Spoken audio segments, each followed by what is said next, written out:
RTC bus మహిళల గురించి వీళ్ళు మాట్లాడుతున్నది, వాళ్ళకి నష్టం జరిగింది, ఆటో డ్రైవర్లని.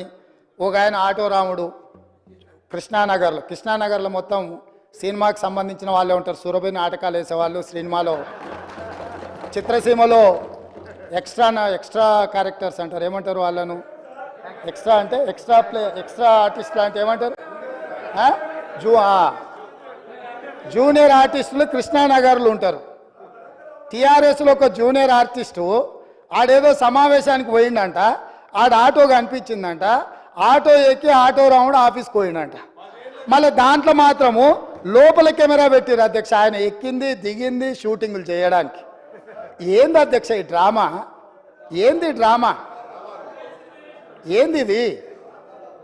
మేము ఈ తెలంగాణ సమాజంలో ఉన్న ఆడబిడ్డల్ని హక్కున చేర్చుకోవాలన్న ఆలోచనతోని, ఒక మంచి ఆలోచనతోటి ఆర్టీసీ బస్సుల్లో ఆడబిడ్డలకు మేము ఉచిత ప్రయాణం కల్పించినాం. 2014 నుంచి 2019 వరకు మంత్రివర్గంలో ఒక్క ఆడబిడ్డ కూడా మీరు మంత్రి పదవి ఇవ్వకపోయినా, అక్కడ ఉన్నవాళ్ళు ఏ రోజు కూడా ఒక్క ఆడబిడ్డ కూడా మంత్రి పదవి ఎందుకు ఇవ్వలేదు సార్ అని అడిగిన వాళ్ళు కాదు పాపం. ఎందుకంటే అడిగేంత సాహసం చేస్తే వాళ్ళకు ఆ ఉండే ఉద్యోగం కూడా ఉండదన్న సంగతి వాళ్ళకి తెలుసు. కాబట్టి వాళ్ళు మంత్రి పదవులు ఇవ్వకపోయినా కోట్లాది మంది ఆడబిడ్డలకు మా పొన్నం ప్రభాకర్ గారు మేము మొదలుపెట్టిన బస్సు ప్రయాణాన్ని టోటల్గా ఆడబిడ్డలందరికీ కూడా చెప్పి ఉచితంగా బస్సు ప్రయాణం ఇస్తే దాదాపుగా అధ్యక్ష ఇప్పటి వరకు 15,21,00,000 ప్రయాణాలు ఆడబిడ్డలు ఉపయోగించుకున్నారు. 535.52 కోట్ల రూపాయలు ఇప్పటివరకు ఈ ప్రభుత్వం ఆడబిడ్డల కోసం ఖర్చు పెట్టింది అధ్యక్ష. ఒక మంచి పని చేసినప్పుడు అభినందించడానికి నోరు రాకపోయినా ఆ నిర్ణయాన్ని వ్యతిరేకించుకుంటూ నిరసన తెలుపుతూ ఒక ఆటోని తీసుకొచ్చి అక్కడ తగలబెట్టింది అధ్యక్ష. కిరాయి పైసలే వెళ్తలేవు, సంసారం నడుస్తలేదన్న ఆటో డ్రైవరు ఆటో తగలబెట్టిందంటే ఆటో తగలబెట్టడానికి ఎన్ని పైసలు కావాలి అధ్యక్ష?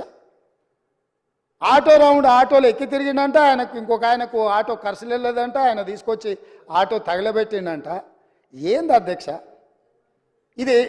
అసలు ఇది ఏమైనా తెలంగాణ సమాజానికి మనం ఏం సందేశం ఇవ్వదలుచుకున్నాము? ఇంకొక నటుడేమో 100 రూపాయలు పెట్టి పెట్రోల్ కొనుక్కుంటాడు, కానీ 10 పైసలు పెట్టి అగ్గిపెట్ట కొనుక్కోడు, అగ్గిపుల్ల దొరకదు. మన కవులకు కళాకారులకు తెలంగాణ నిలయమని మనందరికీ తెలుసు అధ్యక్ష. కానీ నటులకు కూడా కొదవ లేకుండా పోయింది. ఒక్క నటుని కూడా మెతుకుతే ఇద్దరిద్దరు నటులు దొరుకుతారు అధ్యక్ష. ఈ ప్రభుత్వం నడుపుతున్న విధానాన్ని చూడలేక.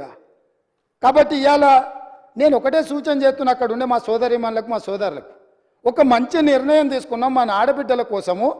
దానివల్ల ఆదాయం కూడా పెరిగింది.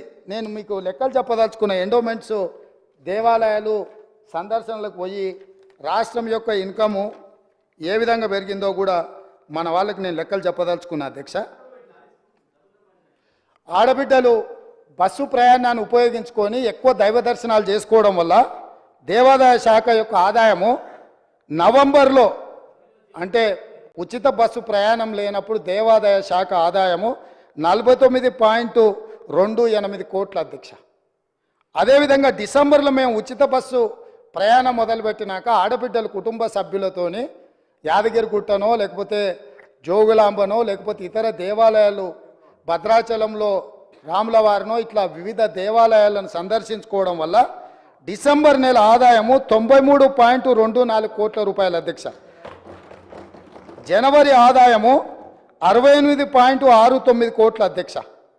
అంటే ఈరోజు ఆడబిడ్డలకు బస్సులో ఉచిత ప్రయాణం కల్పించడం వల్ల ఆడబిడ్డలు చాలా కాలం నుంచి కుటుంబ సభ్యులతో దైవ దర్శనం చేసుకోవాలన్న ఆలోచన ఉండి అవకాశం రాక, ఆర్థిక పరిస్థితి అనుకూలించక ఇవాళ మా ప్రభుత్వము ఆడబిడ్డలకు ఉచిత బస్సు రవాణా సౌకర్యాన్ని కల్పిస్తే దైవ దర్శనం వల్ల దేవాదాయ శాఖకు ఆదాయం పెరిగింది అధ్యక్ష. ఇది ఒక మంచి శుభసూచకం.